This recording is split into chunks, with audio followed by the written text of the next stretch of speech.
but Weddle does really like Woodford. Let's get into it. 1, 2, 3.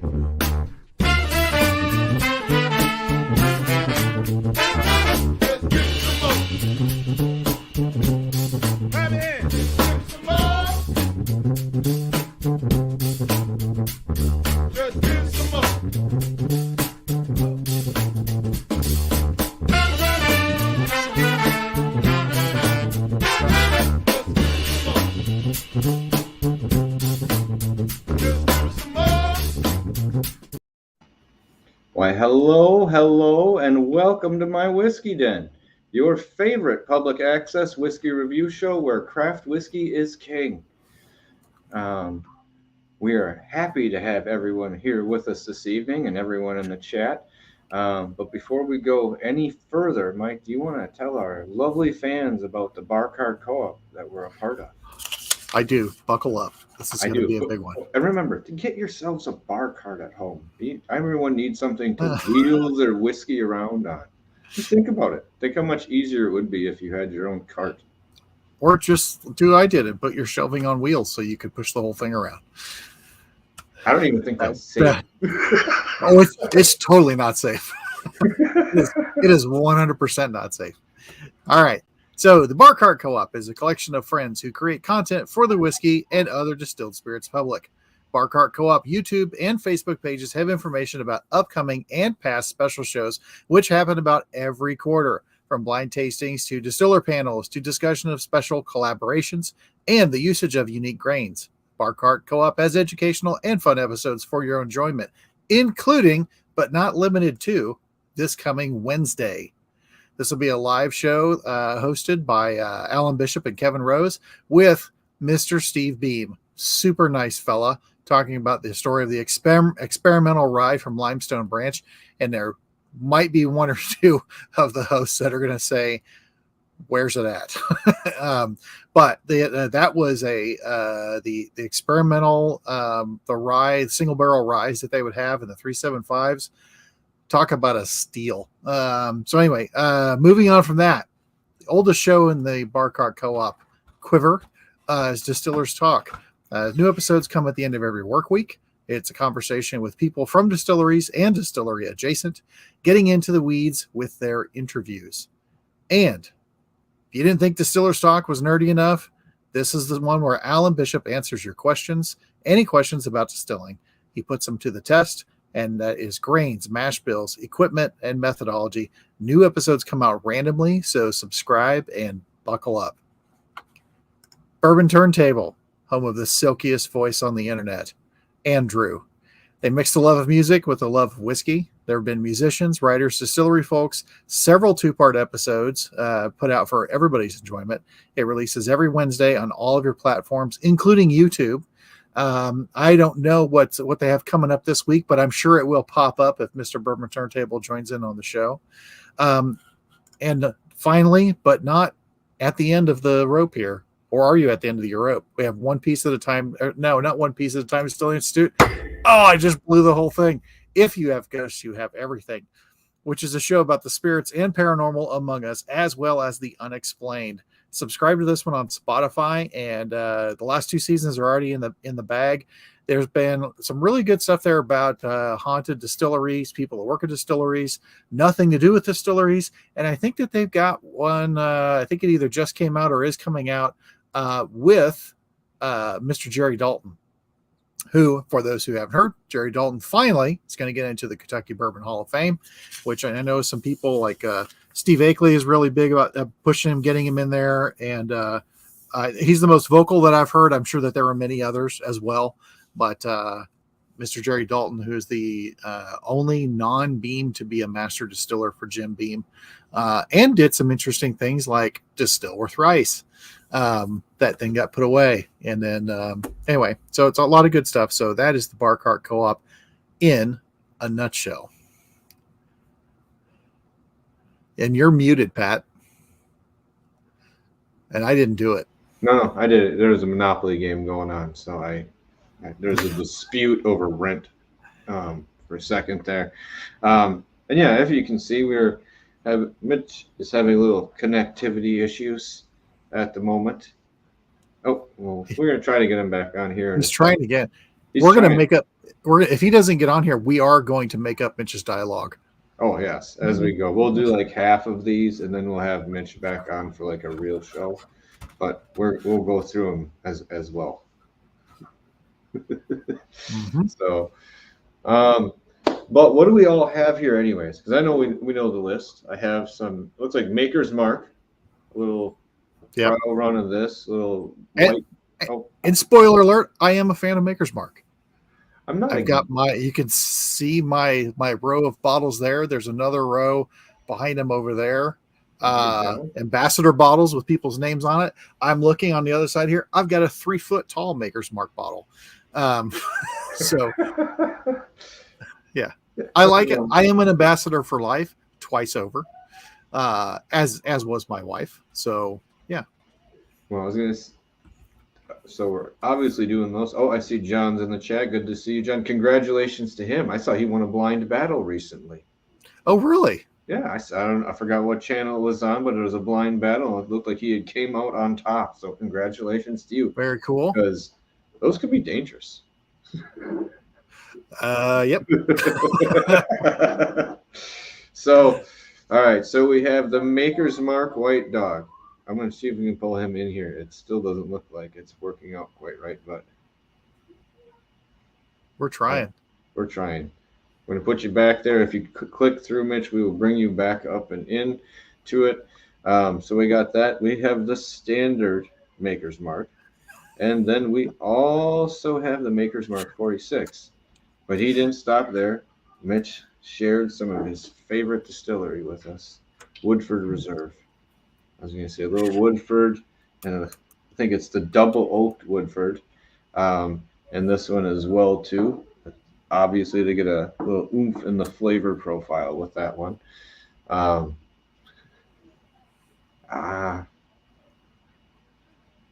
I think could be crazy too with the yes. variety of rye you could get out of that. I'm curious. Yeah, let us know what ryes were in it. And Mitch can jump in on the chat, and we're trying to get him on here. But I think we should do like with like if you're trying to help get a couch in someone's apartment, and everybody has ideas about how you should twist the couch to get on there. So I think everyone should give Mitch tips on what he should do to get online. I mean, there's some good ideas how we can get there. I'm gonna start pouring a little. You go ahead, Mitch. We know Mitch has quit his browser, and we think Mitch has restarted. So we're just waiting for. Yeah, wait. But you know what? That's just normal fun. All right, so I got these first. Do you want to start with the Woodford? Yeah, and maybe Mitch should just try to do it from his phone. Oh yeah, you could do that too. We've done that before. But all right, do you think we should start with the Woodford? I mean, it seems to be the easier of the two. If he's not. Well, and since this one is not. Oh boy, this is not. Oh, that's not. Oh, good. You're not going to like the dialogue that we have made up for you.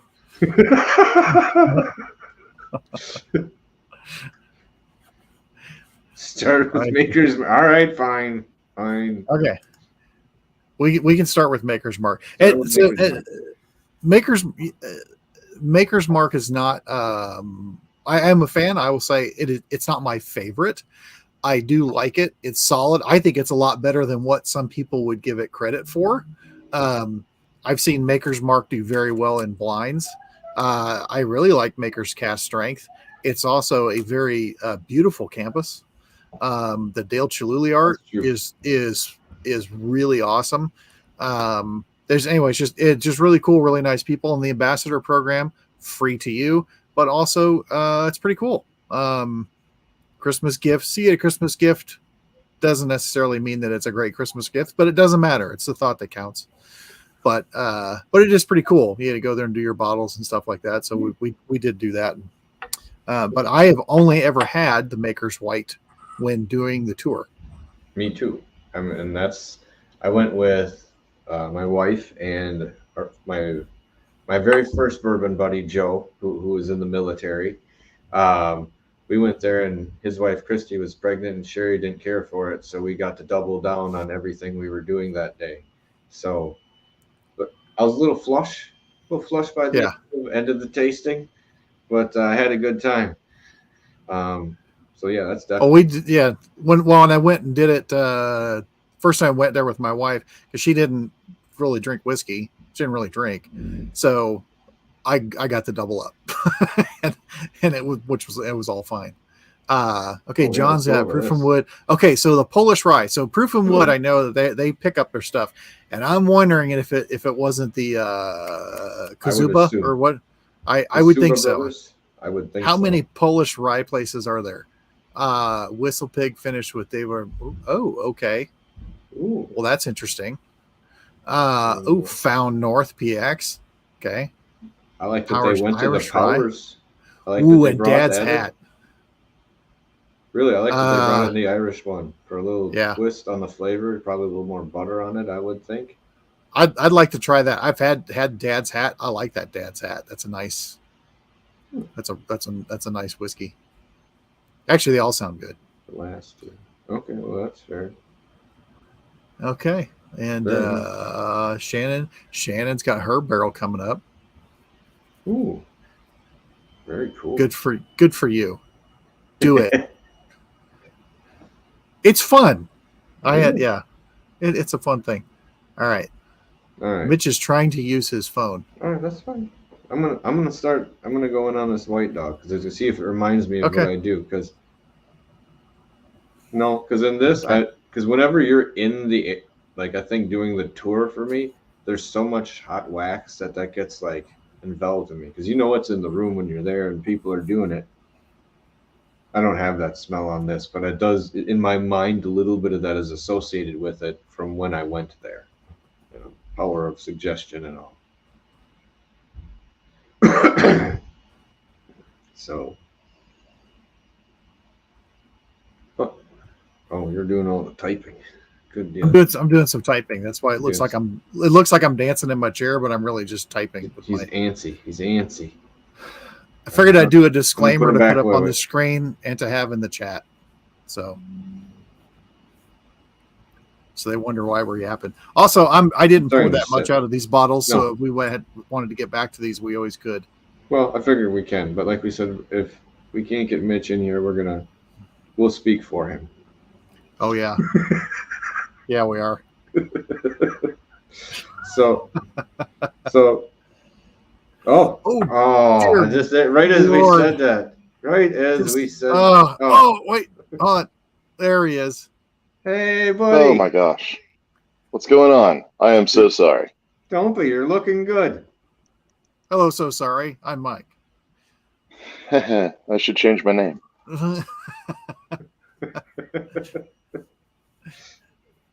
Okay. So it's nice to see you here.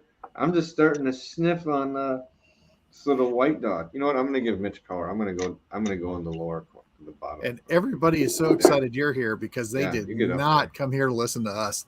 No, and we were all ready to make stuff up.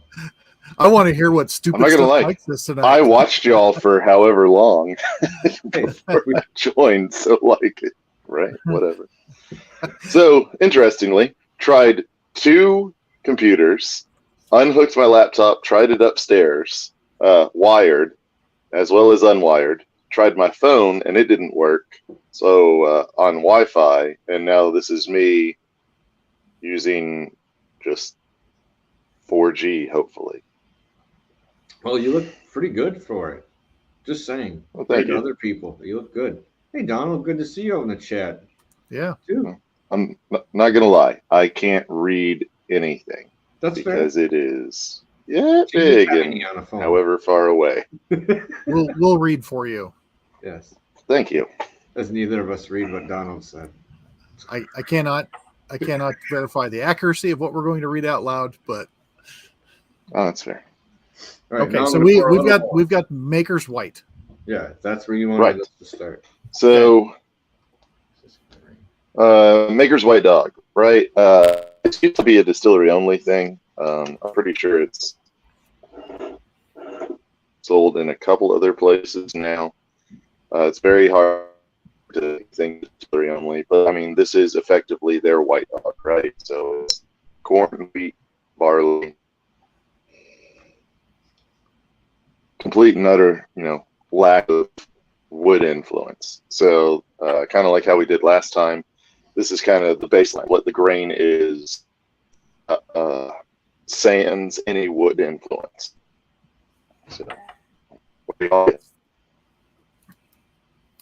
So it clearly smells like new make, like right off the bat, but it's also, I was making notes on it after I poured it. It's much softer and doesn't have any bite to it, but it kind of on the nose and a little bit on the palate, it tastes like a candy shell. On the nose for me, I wasn't. Sometimes on some new make you can get like a sour note.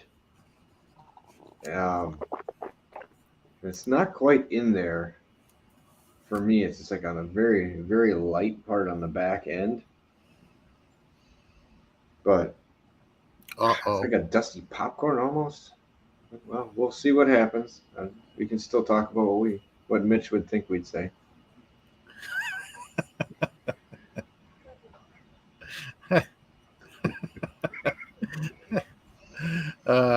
Yeah, you don't want to know what we were going to say. No, but this is the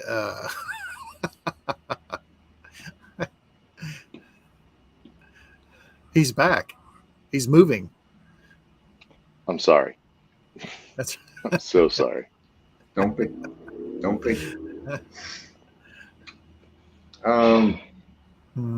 I want to. It's for me. It doesn't get to as sweet as I would think it would be for some of them. I get like this light, dusty corn, a little bit of cherries, a little bit of like brown sugary touch to it, like just a light bit of sugar, and not. Yeah, I'll say it's pleasant especially for a white dog. It's very pleasant. Okay, I would agree. So yeah, for a white dog that's not designed to be a white dog, I think it's darn good. Okay, so the sugary part in this reminds me a little bit, not the full power of what I'm going to say, but like cotton candy, the way it hits and fades away. Like there's a little bit of a light sweet note and then it just disappears and you get left. Yeah. No lingering flavor on it at all. No real finish to it. But I would assume that the white dog proof, are they doing it at the same proof as Makers? So not quite. The white dog is 90 proof, whereas Makers is 90, and then the 46 is 94. So kind of. Okay. Close. Well, off the bat, that's not bad. Do you know the mash bill of said white dog? Does anybody? It's close to 70-20-10. I don't remember. Okay. It's 70-16-14. Okay. Thank you. I just was for the 16 and 14. I mean, I'm guessing this either one is the rye, and I'm getting a little bit of that on the finish.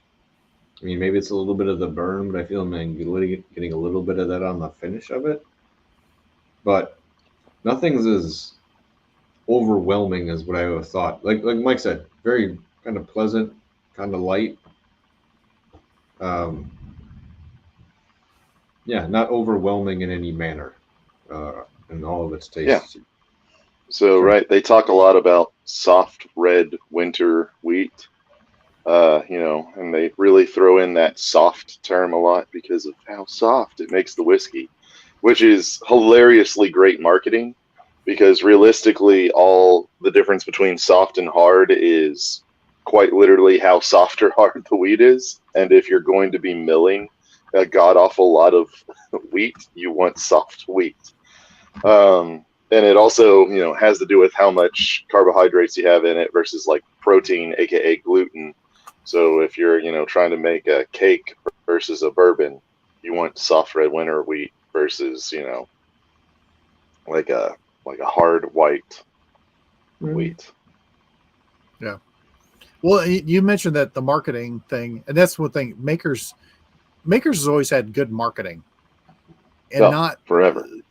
Not in your face or anything, but just good, clever stuff. And it's their usage of the red wax that you can't use. It's but just just very clever. I'm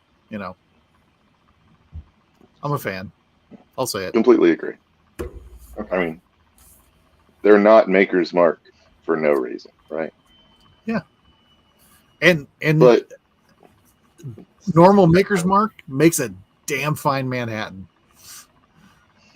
And I'm getting a touch of honeycomb on the nose now that I'm going back to it.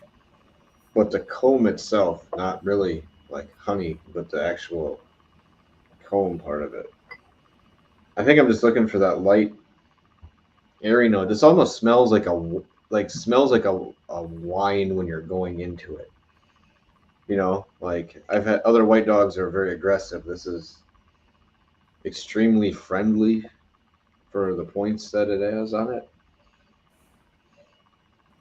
Yeah, no drips. Is that true? Oh, Holy cow, that does go fast. These are like a Christmas light show. Swirl that thing, all of a sudden it drains down quick, and you're left with just little droplets all over the place. Yeah. So this is not oily, like at all, in my opinion. Looks like someone hit my glass with that fake snow that you used to have when you were a kid. Just like little bits around the whole thing. Okay, I like that, but I'm ready to keep drinking. What are we going to the normal one now?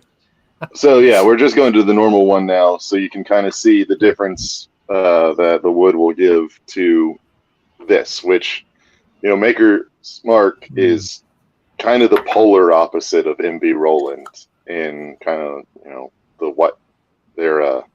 way they treat their grains and distillation, right? Maker's Mark, giant column still, lots of wheat, yellow corn, not a lot of oils coming through. MB Roland, double pot stilled, a lot of rye, and just oily, right? Especially when you get that dark fired in there.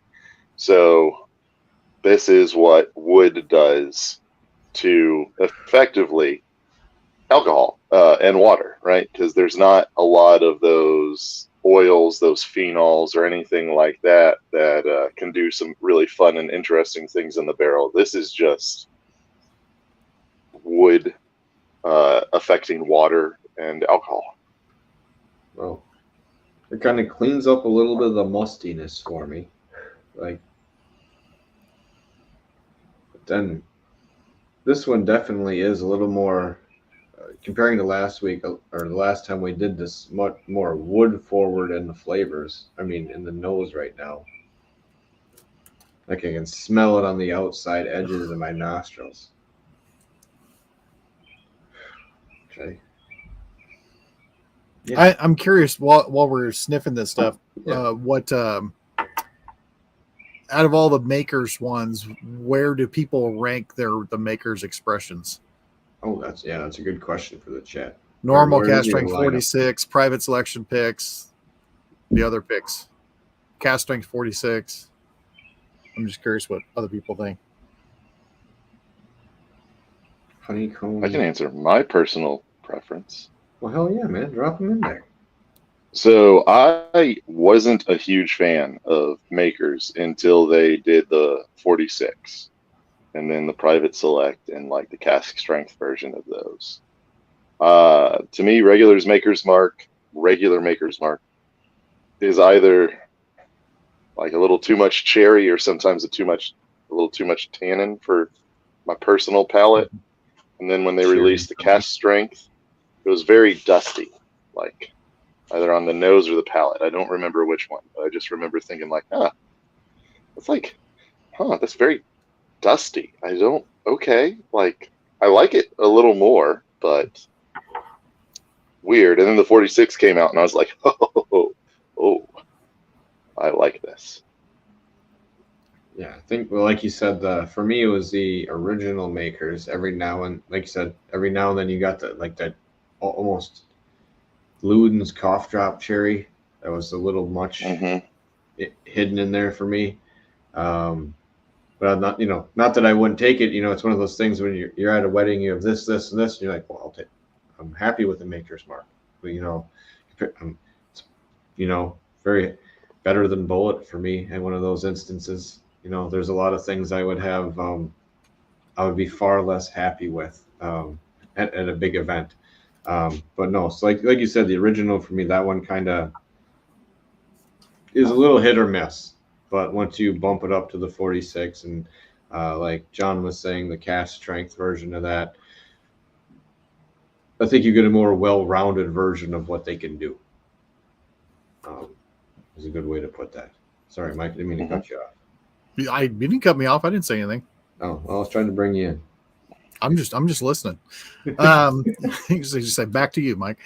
Out of all the makers, the traditional makers release is it's at the bottom of my list, but that's not to say that I don't like it, because I like it.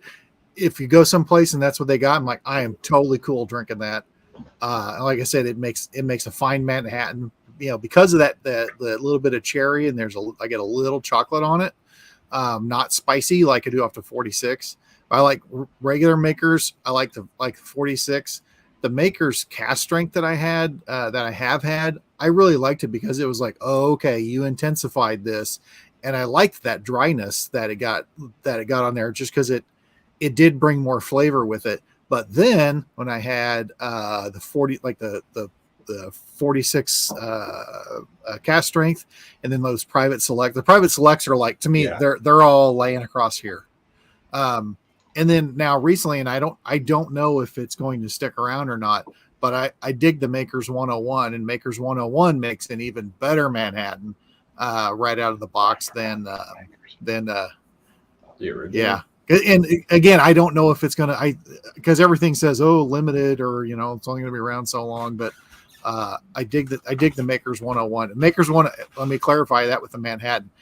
Just a normal Manhattan, it's fine. But Maker's 101, when you're doing the perfect Manhattan with both red and white vermouth, that does make a good difference. I like and that. it's extreme. It's still attainable. I mean, I can still go down the street and go pick it up. Not as attainable as a Wild Turkey 101, which is a totally different beast. But anyway.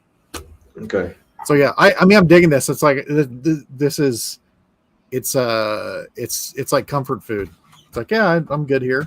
I don't know. For me, I can tell, like Mitch, I can tell jumping up to this one, going in there, what the wood did to it on the nose. You get like hints of it on the edges, but when you actually take a sip of it, you can. For me, it's what I'm feeling is you get the wheat flavor kind of up front and stuff like that in the middle of my tongue, but where it feels like where you would think rye is where I'm getting barrel notes on the side, and I feel like I'm getting more flavor from like the wood tannins on the side rather than from other things involved in it. So I'm feeling like this is actually adding more than what I thought it would for the time frame, to be honest. So I'm looking at it this way, I guess. So the weird thing is, to me, Maker's Mark is all about that cherry note, which is terrible for this in particular section, because cherry is not a wood like additive. It is an esterification. So it is an acid reacting with alcohol and oxygen and combining to make that flavor. And it is actually, I forget the super fun chemical term, but it is a twice oxidized chemical. So alcohol will oxidize and turn into whatever that acetone, like the stuff that smells like nail polish remover. Yeah. And then it will oxidize again, and that turns into cherry. So it takes a little over 6 years for that to kind of really start happening. And, depending on how you make your cuts and how you age or whatever, right? Maker's Mark has figured it out, obviously. But that is coming from the aging process, but not the wood. But the kind of tannin notes, of course, the vanilla backbone, the caramels, all of those are coming from the actual barrel.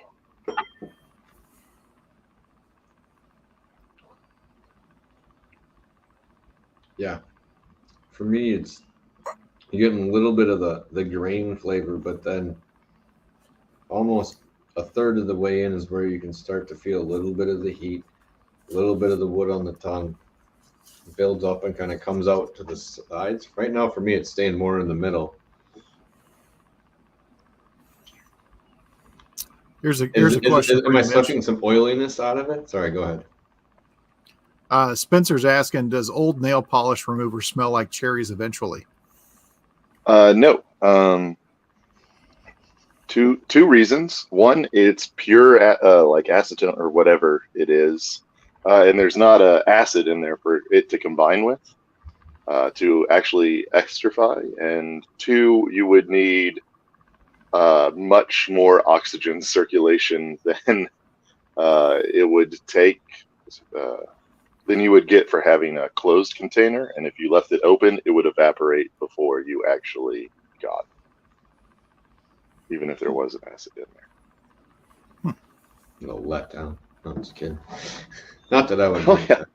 Oh yeah. Hey, let's just leave nail polish remover out, guys. Let's get the kids all hyped up for this new cherry flavor. It won't, have any negative repercussions.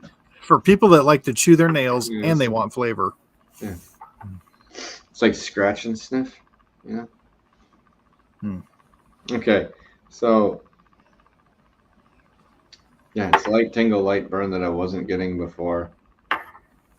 Like you said, the corn and wheat up front, but then it does. Yeah, for me, the second half is mostly barrel influence. Right. It really does come out. There's hundreds and hundreds, if not thousands, of flavors that you can extract from a barrel. Most common ones are obviously vanilla, caramel, and then tannins, and your super fun one, oak lactone, which is a trans isomer, which is a super fun word to learn and throw out there to make people stop listening to you because you're too nerdy. Effectively, oak lactones, surprise, surprise, are only in oak trees. It's a lactone. Oh, no. And a trans isomer just means that there's two different ways that it can be bonded together, even though it's the same chemical makeup. And depending on which way it's bonded together, it creates different flavors. So the cis-lactone comes in much higher concentrations in American oak, and the trans-lactone comparatively comes in much higher concentrations in French oak. So the cis one gives you much more vanilla and coconut, whereas the trans oak lactone gives you much more. What was it? Sorry, I'm going back to a book I read about 6 years ago, so this is taking a moment. It gives you a much more almond and that's the word I'm looking for. Marzipan. Hilarious, but no.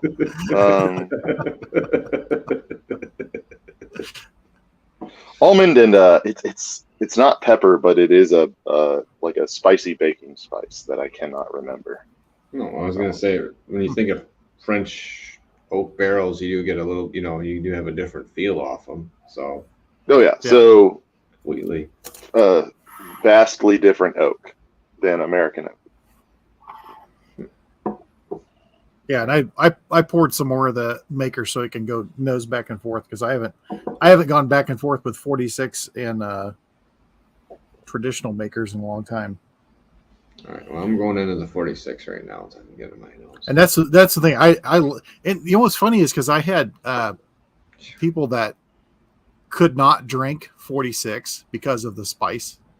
They couldn't do it. I'm like, I'll take it because I like it because it was just it's a good whiskey. For me, 46 right now smells like dusty corn.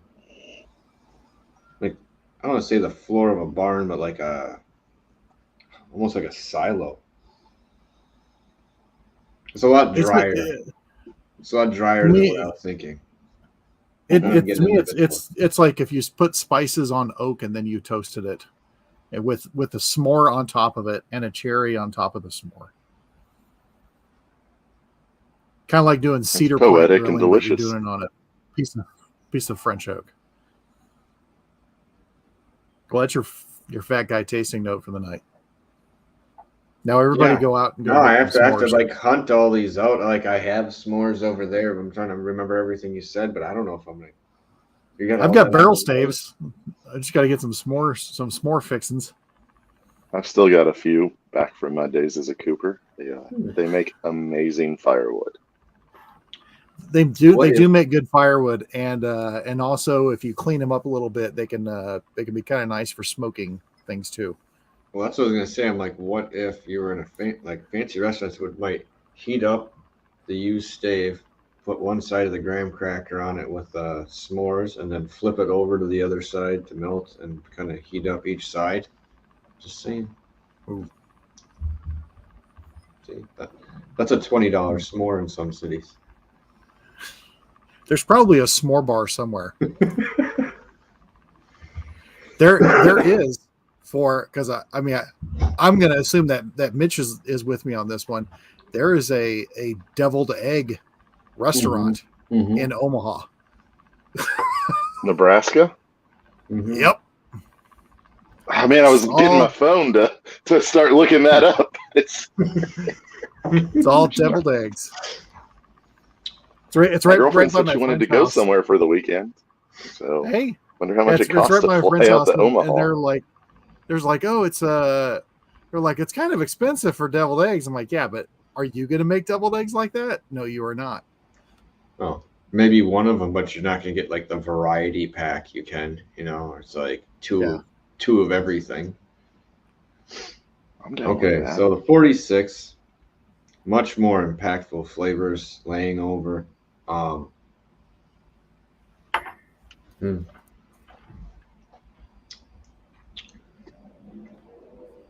Whoa.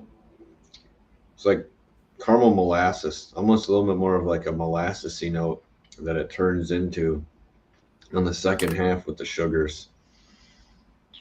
Oof. Wow. This is actually a fun ride, this one. Like the cherries Hey. in the second half. No, I'm not being mean, but I mean like comparatively this one's got a lot going on through the phases of it. We're one or two. So this one actually gets. So as opposed to the last one where, the White Dog wasn't necessarily the most simple, but the bourbon was the most complex, and then it got simpler. Oh, did I drop? No, you're here. Oh, sorry. I heard uh-oh, and I was like, oh, no. More connectivity issues. What was the Mike? He started to lag, but then I did too, so it could have just been me. Oh. Okay. All right. Sorry.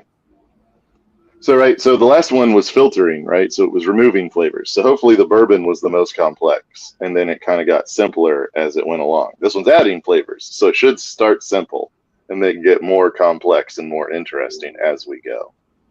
So is this just more time with this one? Or are they doing something else different with this one? So 46, they put toasted French oak staves into the barrel and then age it for a little bit longer. So it is effectively kind of the perfect way of comparing wood influence without comparing extra time, right? Because all they're really doing is throwing in more wood, more surface area, a different species, and then toasted as compared to just, more. Sorry, my hands are going off screen. As opposed to more aging. But no, the toasted marshmallow on this and graham cracker and Mike was really dead on with what he was saying here. There's a lot of other things going on with that. It's a neat balance to see that all come up from just going down the line like these, like this. Yeah. Now I am partial to French oak from what I found out. Like I do, it's not like I over favoritize them, but like if it's in there, I usually and generally like it. It's just neat. It's impressive to see how much bolder the whole drink becomes just from that. So this is the time that I start nerding out hardcore about French oak. Hell yeah. So I'm glad French I- I oak was just is going to ask a you a question about French oak. okay, great. I might answer it. I might not with this mini tirade I go on. Should we- So it's completely different. If it's a Oh, wait. tirade, Mitch, we have a certain way to do this. No, not me. There you go. There you go. Ooh. I wish I was full screen so I could really get my hands going and stuff like that. But okay, so French oak, absolutely delicious. Problem with multiple problems with it. So it is a different oak species than American oak, right? American oak is Quercus alba. French oak is Quercus robur. And among my multiple problems with it, one of the biggest ones is everybody likes to talk about limousine oak, or this is champagne oak or something like that. They're all the same gosh darn species. They're all Quercus alba. It's just what forest they are from. So the French have done this amazing thing where they have attached freaking marketing to their trees, and they will charge extra depending on what forest you get it out of, even though it's like the effective difference of getting it from like southern Kentucky and northern Kentucky. It is such a small distance.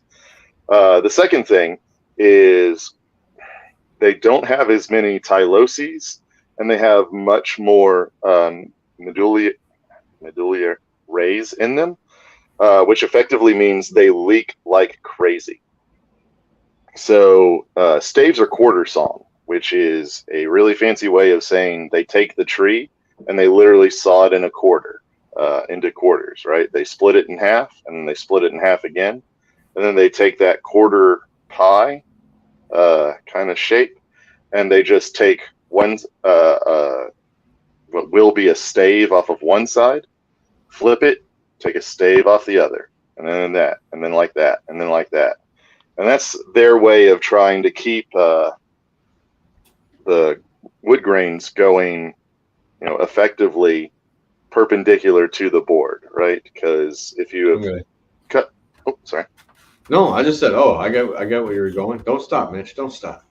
Right. So they have, the circles in there. So if you cut it, and the circles are going like this, and you cut the, completely through the X, they should be perfectly perpendicular, and that means it won't leak. The problem is there's rays that don't follow that rule, and they go from the center to the outside. And French oak is full of them. So when you cut down a French oak tree, instead of doing a quarter saw and just one off one side, one off the other, one off one side, one off the other, they will actually have to scan the tree and find the rays and then say, okay, this entire part is bad. This entire part is bad because it will leak. This entire part is bad because it will leak. And then they have to, it used to be like a guy who was very good at math would get in there and be like, okay, this is how we get the most out of it. Now they have computers that can do that. Or they can make these slats that you can put into barrels. And it doesn't matter if a slat leaks, it's in a barrel. Like, oh no, what's going to happen? It went all the way through the slat and back into the barrel. Oh, it's the worst thing. No, it's perfectly fine. But it does all this interesting stuff because it is so different. The main three components of a tree are lignins, cellulose, and hemicellulose. Cellulose is effectively the structure. Hemicellulose is what bonds lignin to the cellulose. And Lignan's where you get all that flavor. Hemicellulose gives you a little bit of flavor, and cellulose is effectively starch. It's just a super complex sugar that it holds its shape really well. So French oak has less cellulose, aka less starch, and way more lignin, way more tannins, and more hemicellulose. So it gives this completely different flavor potential than American oak. And some people say it's worth it, but realistically, oh my God, it's such a terrible wood to make a barrel out of. Well, Okay, I was gonna rant say over. that's fine. I see where you're going with that, and there are a lot of people that do the adding staves to barrels now. Is that where you think you see most of the French oak staves go? Like you're saying, if I was doing that, and if I was cutting the wood from one of those trees, I would obviously be trying to find some way to use the rest of the wood that was supposedly not good. And I we've done it on different things. It was who was that one place in Texas? I can't remember that had the twisty staves on the inside that were toasted. Oak and Eden.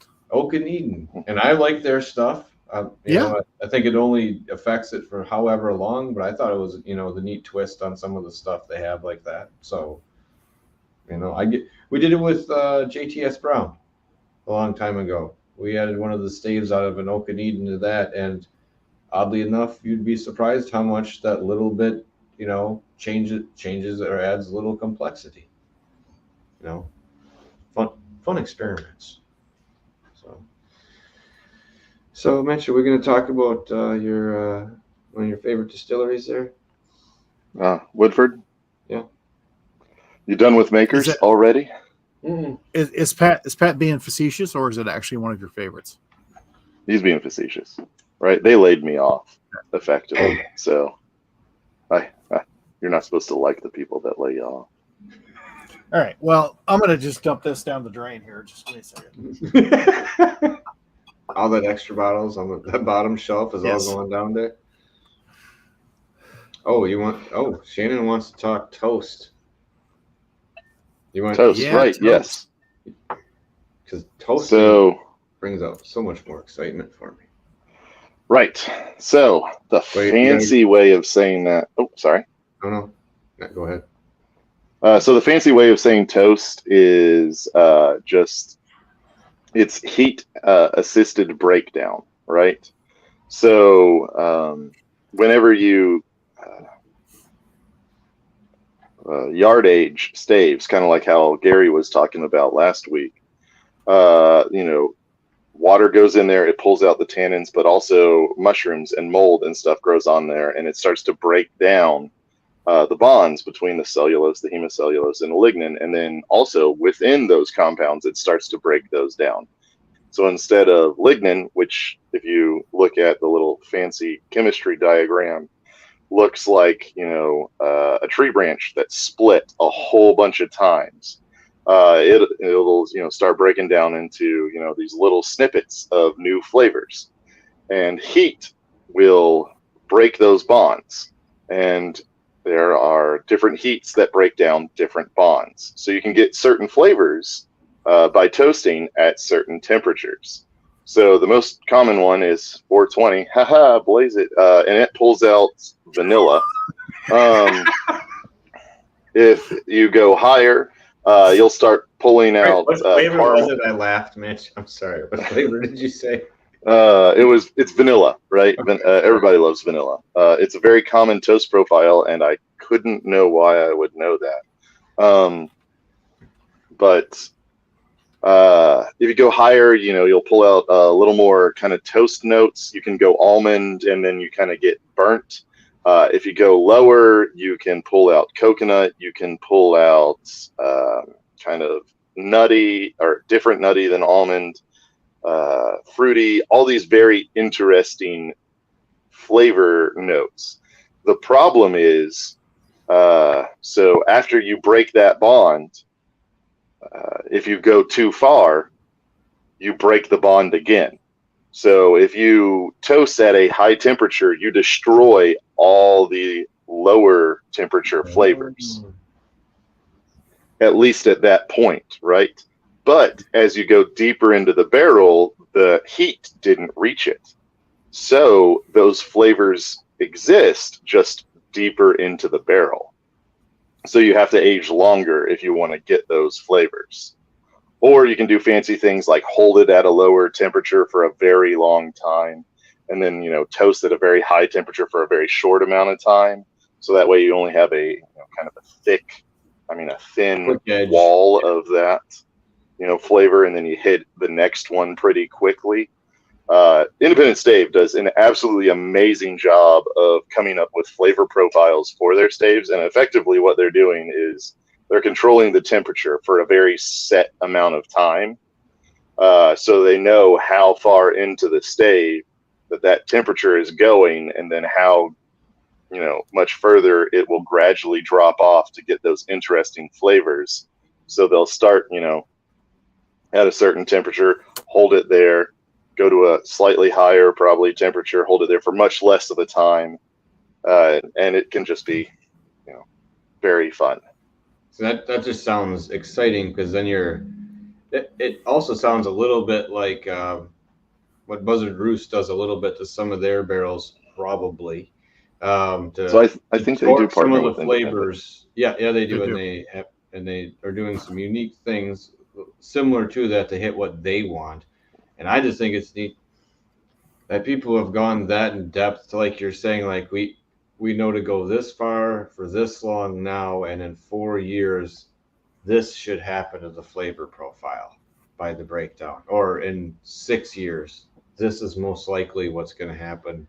It's neat forecasting, I mean, it's a different attention to detail that I don't think a lot of people look at when thinking about whiskey. It's like that background production thing that gets blanked out on, where you're like, well, how do we make this happen? How do we get from A to B and make that all work? Mm-hmm. Sorry. So it's also interesting, right? Because when you char, you have made charcoal, and charcoal is beyond toast, right? You are not getting flavor from charcoal. It filters and adds color. That's it. You can kind of taste burnt if you straight up, leave enough char bits in there. But so all these people talk about, oh yeah, we toast and char, blah, blah, blah, blah, blah. But if they're putting, an alligator char on a toasted barrel, they have spent money to make a number 4 charred barrel. Mm-hmm. Because that char is going to go deep enough, it's going to undo the overwhelming majority of all that toast. So if you're going to toast a barrel, you want to char it very lightly or use it as a finishing barrel.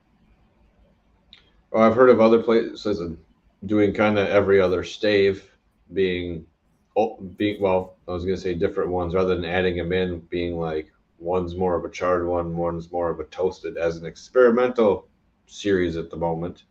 Looks like a clown thing if you ask me when you look at the inside, but I'm intrigued to see what happens to that.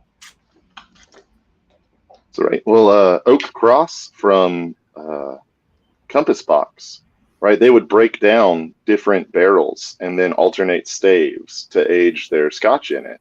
And the Scotch Whisky Association shut them down and said you couldn't do that anymore. So, it's been a thing for a while to kind of mix staves, trying to get the flavor profile you want. It's just, how much work are you willing to put in? Why would you kibosh that? Because they're Scots. Okay. I mean, and I'm thinking of that right now. Like, what the hell? Who gives a shit what you're doing at home with if you bought 4 barrels that are as expensive as they are and you want to take them apart and put them back together? Who gives a shit? Unless you're claiming that you're using each of those companies' barrels in it, I could see how that they might get weird about it. But so right, the SWA is very controlling over Scotch. Boo. Very controlling. A little bit. I feel like some of our entities took too much learning from them. All right, I need more to drink because I'm starting to get a little happy here, and we're already an hour in. Sorry. Also, Shannon, I went to that class. It's awesome. Oh. So barrel work. I highly recommend it. But right, so Woodford Reserve. So I'm not sure how accurate this is to what Woodford Reserve should actually taste like, because the bottle is darn close to empty, and it's from Kentucky Derby 141. So it's more than a few years old. So this is probably off slightly, but that'll show you how much Woodford I drink on a daily basis, I guess. It shows how much you care about Woodford. Oops. Yeah. And Woodford to me is, I mean, remember when I was first starting to drink more whiskey and it was just like, oh, Woodford Reserve, for no other reason than it just sounded really nice. And Right. but it Marketing, did also baby. cost more than some of the other ones also. But it's anyway, it's fine. It's totally fine. But I did find that I like the double oaked more. Significantly Because better. I think there's definitely more flavor to it, but Woodford again, like if I went over to your house or something and you're just like, oh, I'm totally fine drinking it. It's not gonna knock my socks off or anything like that, but it's just very Really. it's not there's nothing exciting about it. I'll say that. Okay, I'm not big. So right. Go ahead. Well, it's kind of an open industry secret that Woodford isn't all made at Woodford. It incorporates a lot of just Old Forester into it, right? Because if you look at how much whiskey 3 pot stills can produce versus how much whiskey Woodford sells, those numbers do not match in the slightest. So when they're doing the double oak, right, they are not getting kind of the standard blend. There's a little more of the pot still in the double oak often because it makes a slightly better whiskey. So most people like the double oak because it's just a better product going into it. Well, on this, even after my first 3 drinks, to be honest, I'm getting a little acetone note kind of coming in. Then that kind of dissipates, but I'm still getting it on the way in right now. And then it's kind of like a light, almost like a light grapey note and honey for me.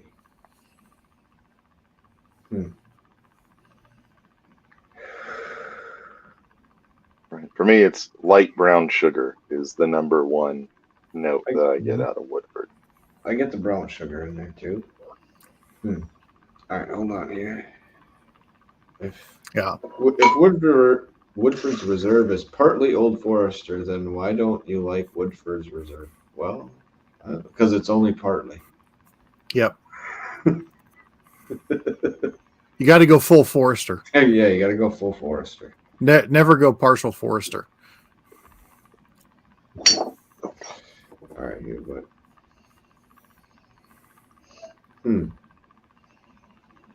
yeah, and a little mustier. Maybe it's me. Maybe it's something out on my porch. Because I've been getting a little musty all night. When's the last time you washed that sweatshirt?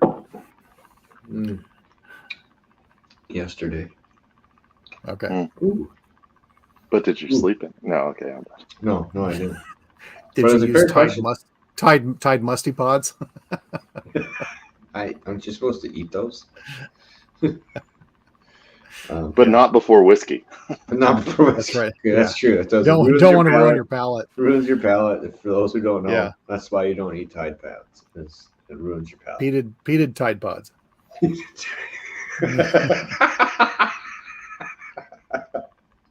Oh, can you imagine how good your laundry would smell? Oh my God. You think you could do that? Like put it in as like one of the detergents. It's a little peat. Yeah. Little cologne in there. There's a little... Or even just throw some peat on the fire outside if you're hanging your clothes on a clothesline. I think that's gonna be a bit much. That's like campfire the next day. I think you're over the line. I got no problem with campfire smell the next day. I love it. Oh, all right. Okay. I love camping, so it's. Oh no, I do too, but I think that might be a bit much. I think if you smell like a campfire, you had a good time. You're not wrong. Do not. Yeah, Most of the I time. have no argument to that. It's usually true.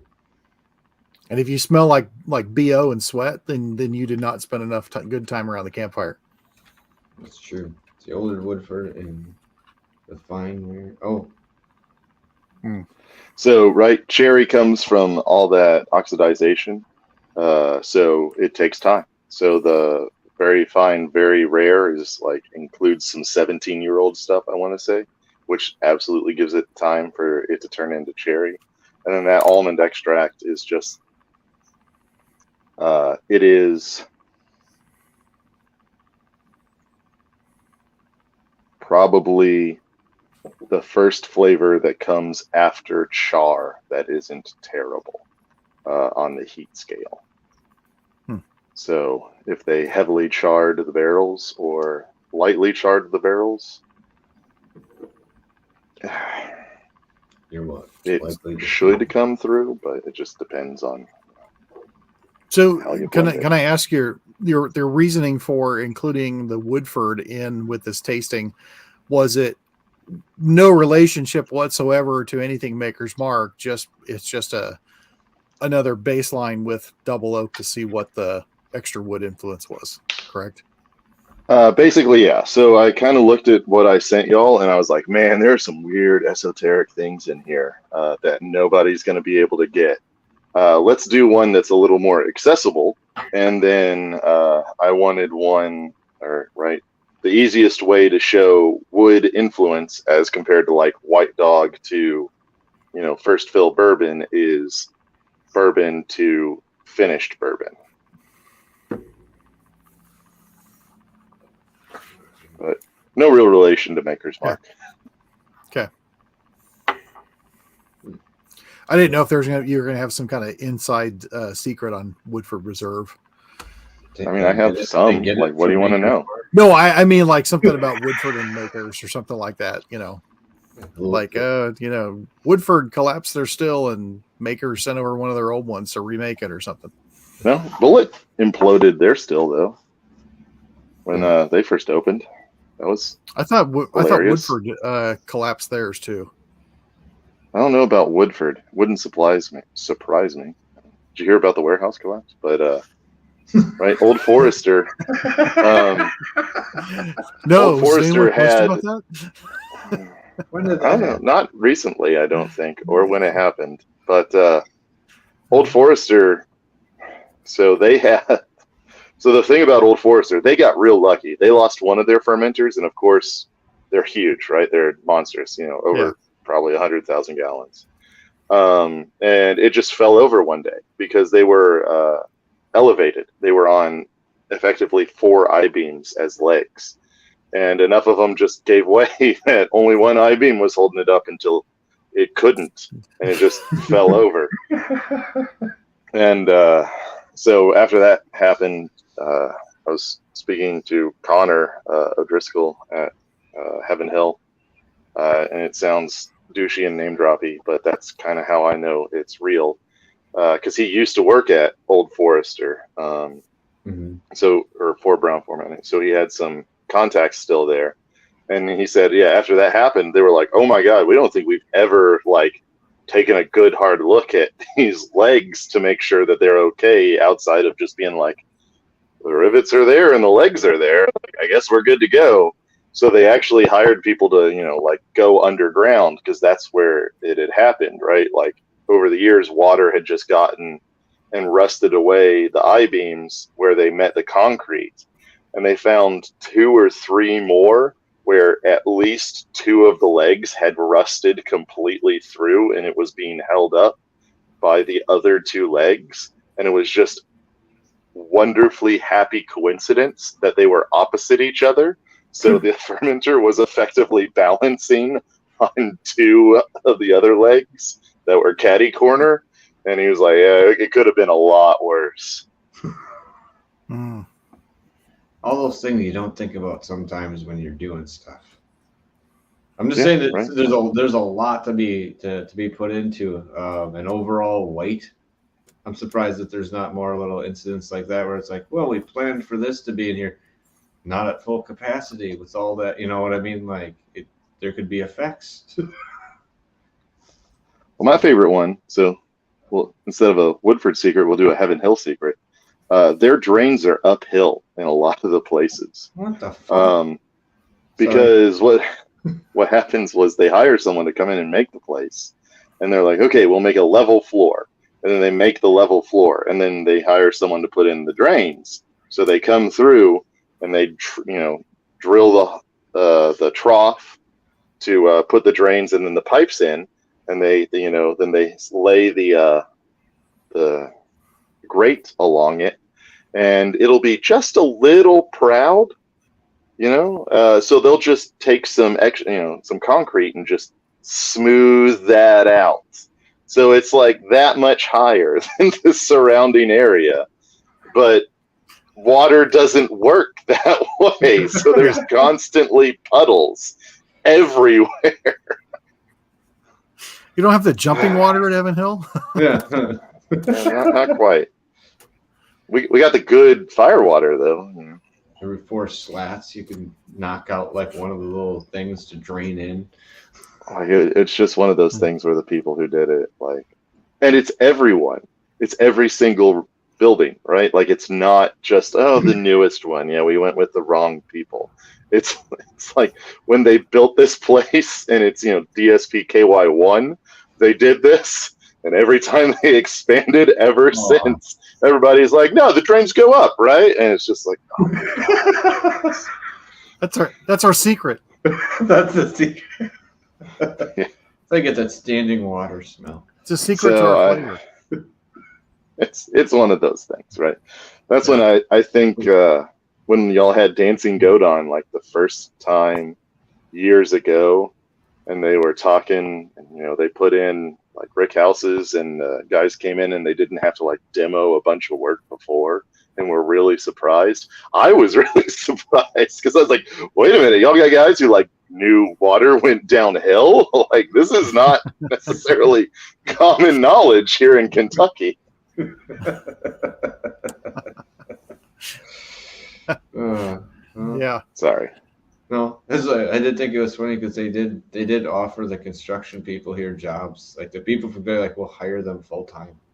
Well, you can come down. Well, like they're trying to buy the crew, which I think is awesome. Okay, the double oaked, sweeter, a little more. Yeah. It's everything and more. Yeah, but it's right. The brown sugar is more pronounced, but it also has a little more of a caramel edge. Yeah, I got more fruit, more honey. Yep. And almost a little cooked apple, maybe. Oh yeah, I can see that. Okay. Ooh. So I've had cooked apples on the brain. Taste is way more exciting on this one. The dark fruit note coming in. Ooh, that's exciting on this. Sorry, Mitch, I'll let you go. I didn't mean that. No, I was gonna say this is another old bottle, so this has oxidized, right? They have a completely different bottle style now, so it's good, but it's also different than everything on the shelf right now. Oh, that's okay.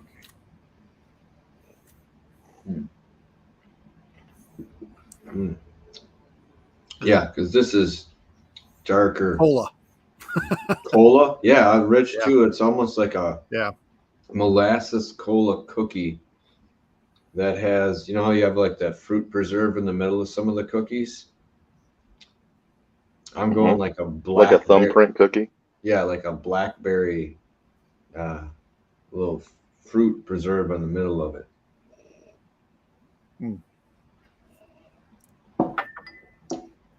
Definite improvement over standard Woodford Reserve. And a little frosting over it. Fig Newtons, yes, but a little more than that. Fig Newtons, like a rum Fig Newton, maybe. Yeah, the fig is maybe only slightly there. Mm-hmm. But I get It's the enough to pick it up, but I could see that. the dough on the outside, but like a rum fig Newton. Like Ooh. if you dipped your fig Newton in rum. How about a hot buttered fig Newton? Can I still have rum with it? You can run with whatever you want. Okay, well then I'm in. The buttered fig Newton, that may be a thing. Like I may have to try that. I think it should be a thing. I feel like I'm gonna make a note of that. Those little oven things that you like the side, like not a pizza oven, but the other ones, the little cooking ones. I think that would be something to slide like a little tray in with butter over the top. Okay, a hot buttered rum cupcake. Count me in.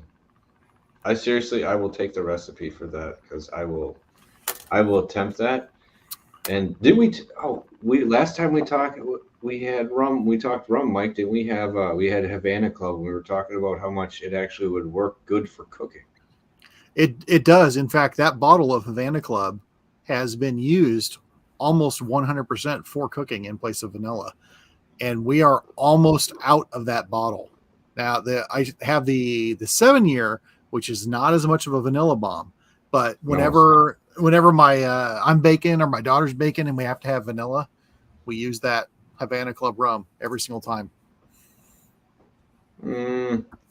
Frosting, not icing. Let me go back here on this one, Emily.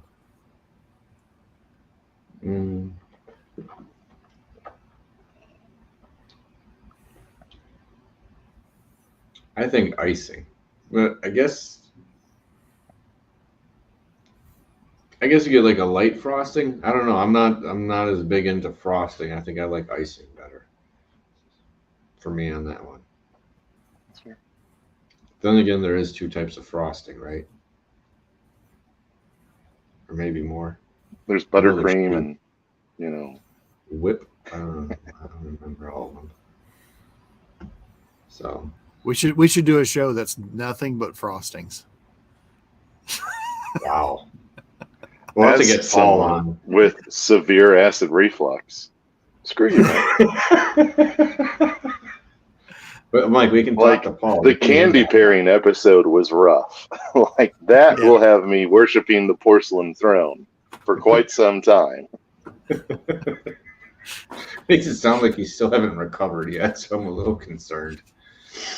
But no, I don't know. Yeah, the toasted one on this, was that the second barrel on the Woodford? Was that a toasted barrel that they used? So yeah, yes and no.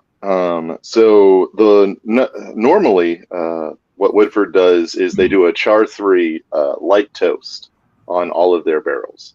This one is a char 1 heavy toast.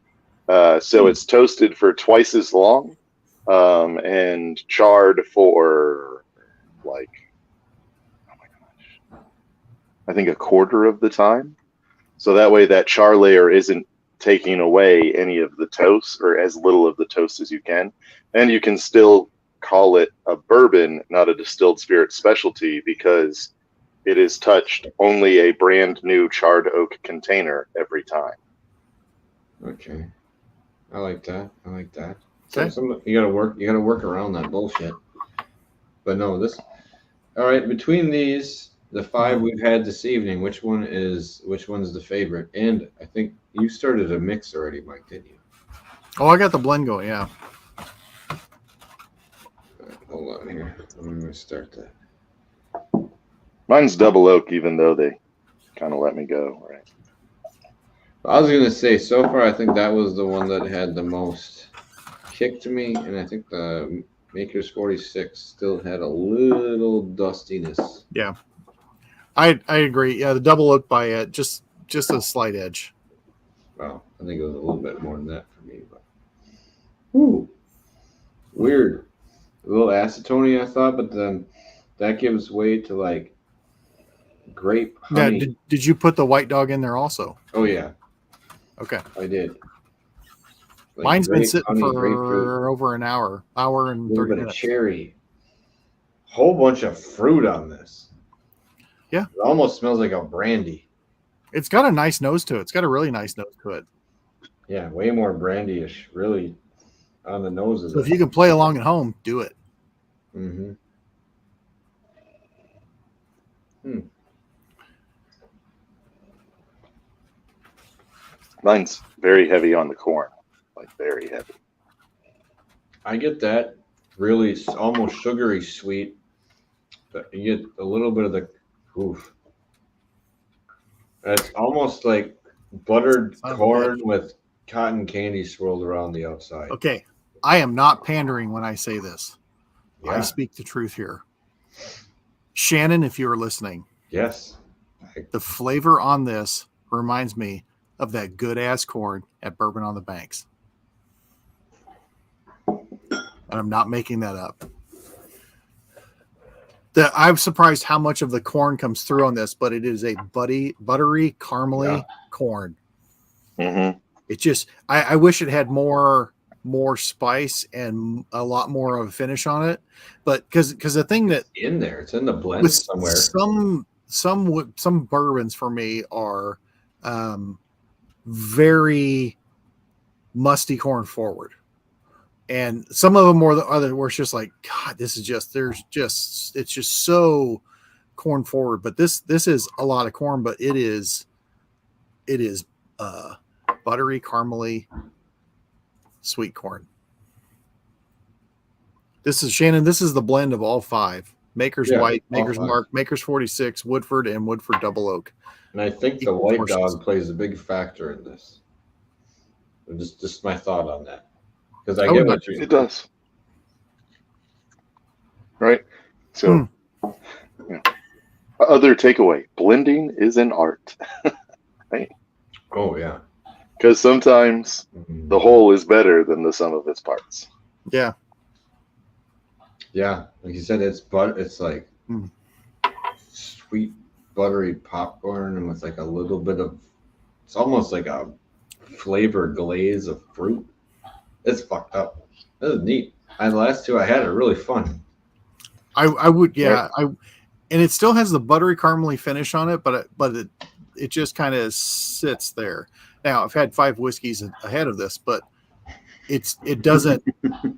The finish doesn't carry it. But as far as like just a normal blend, I've got enough of these. I'm gonna do that again and let it sit longer and see what happens, because that was very enjoyable. That's up there on my top list of blends that we've made.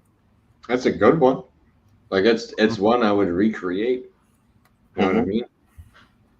Can't say that for all of them. Yeah.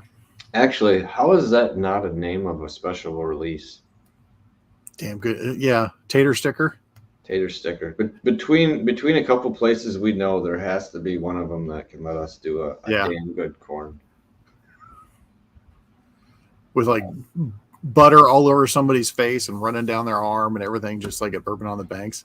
Well, it's like someone after they handed it to you after like the state fair where I don't know about your state fairs, but mine, they have a whole butter vat that like they dip like right outside where you dip it in, where it's a can that's just hot butter, and you dip it in, and if one of your kids doesn't know what they're doing, or someone does it and they flip it over right away, oh yeah, your arm is just covered in butter, ruin their day. Well, maybe not, but it's fantastic. So, a butter fountain, like a chocolate fountain, but with like 6 different types of butter. Oh, like that would be different fountains. It'd be like, this is like an herb butter, and this one's this. Yeah. Okay. You know what?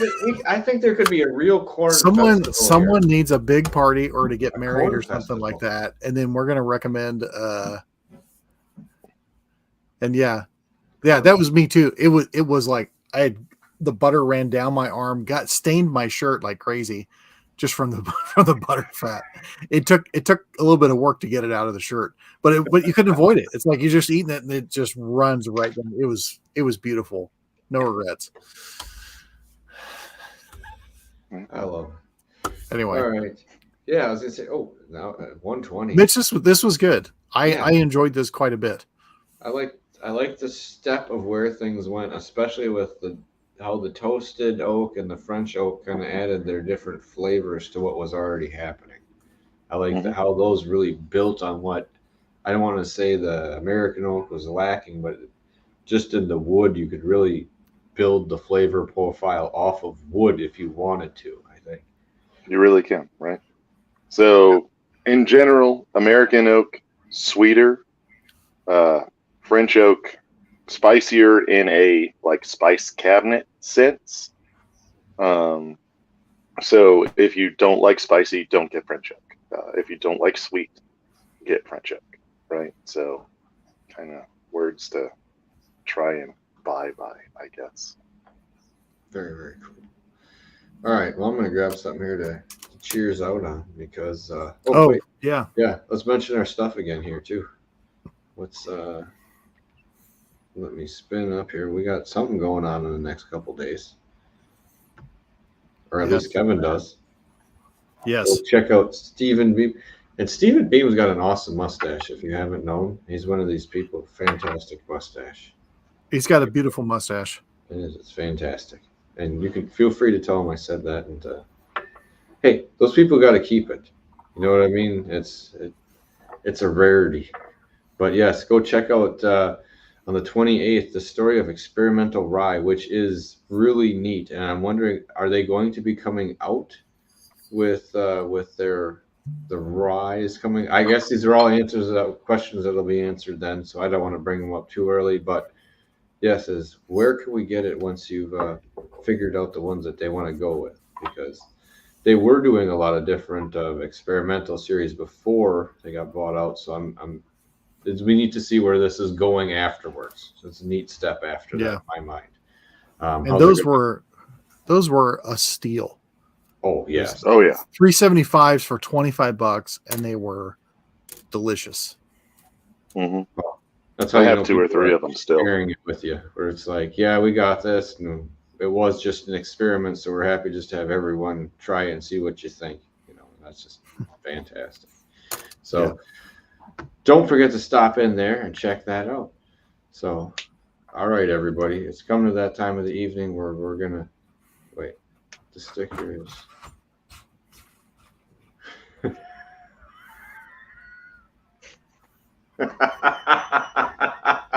Oh Lord, Colonel Cobb. Colonel. You know what? I do think there is like, how does Iowa not on top of this for a festival? You know, aren't they like the corn capital of like the U.S. or something? Like, There's probably a corn festival. I'm sure there is. I don't know. What? I haven't enough lived there in people? 30 years. I feel like it's lacking. I feel like it needs. Well, some- Iowa's more pigs than people, but the we're more there barrels has to than be a people. corn festival. No, and we could geek out more on woods coming up here. Maybe we can talk about specific woods coming up. I think it was Muzanira. You were not a big fan of either, Mitch, were you? Thought that one. Mizunara. leaks like I mean, a sieve. as a Cooper, it's terrible. Like death to Mizunara, right? But as a drinker, it's like, ooh, fun and exciting. Okay. All right. Well, thank you everyone for stopping in. We really appreciate it. We do have 2 more shows in this series. Number 3, changing flavors, which is an interesting topic with where everyone is kind of headed with some of the stuff, and odd flavors. These 2 lie down a weird path of questioning, which I hope we go down, or I'm going to go down that path, because it leads into, did someone make something bad, and almost how do we fix something that is an issue, or is it even fixable or changeable or cover-upable? So that's I don't know. I think those 2. I don't want to. Mitch is going to tell us, but I think those are going to be questions I'm having. So get ready, because I think that's how do we fix a fuck up night is one of those nights. Yes and no. So, some you can fix. Some, I hope you like cheap whiskey. I do.